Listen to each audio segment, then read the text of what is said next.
ખેડા જિલ્લાની સ્થાનિક સ્વરાજ્યની સામાન્ય ચૂંટણીના આજે વિજય મહોત્સવ ઉજવી રહ્યા હોય ત્યારે મને કહેતા આનંદ થાય છે કે ખેડા જિલ્લામાં તમામ સંસ્થાઓ સ્થાનિક સ્વરાજ્યની એમાં નડિયાદ મહાનગર, ખેડા જિલ્લા પંચાયત, 9 તાલુકા પંચાયત અને 4 નગરપાલિકા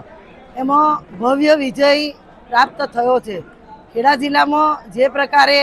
મતદારોએ ભારતીય જનતા પાર્ટી પર વિશ્વાસ મૂક્યો છે એ મને જોતા લાગે છે કે ભારતીય જનતા પાર્ટીની સરકારે જે વિકાસ કર્યો છે એ વિકાસને જોઈને મત આપ્યા છે, જેના લીધે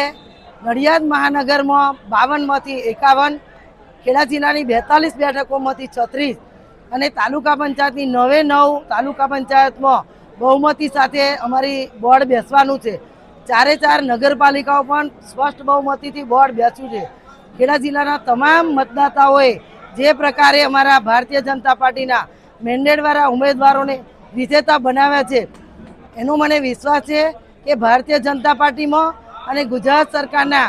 માન્ય મુખ્યમંત્રી ભૂપેન્દ્રભાઈ પટેલ અને માન્ય નાયબ મુખ્યમંત્રી હર્ષભાઈ સંઘવી સાહેબના જે પ્રકારની સરકારમાં જે પ્રકારે વિકાસ થયો છે એ વિકાસની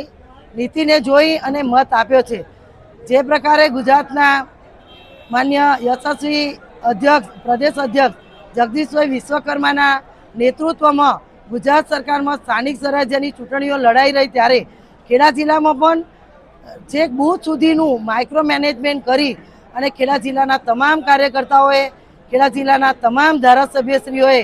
ખૂબ મહેનત કરી અને અમે ટીમ વર્કથી તમામ ઉમેદવારોને વિજેતા બનાવવામાં પ્લાનિંગ કર્યું, જેના કારણે આજે ખેડા જિલ્લાની બધી જ સંસ્થાઓમાં ભગવો લહેરાયો છે। એટલે આજે અહીંયા વિજય મહોત્સવમાં અહીંયા વિજેતા ઉમેદવારોને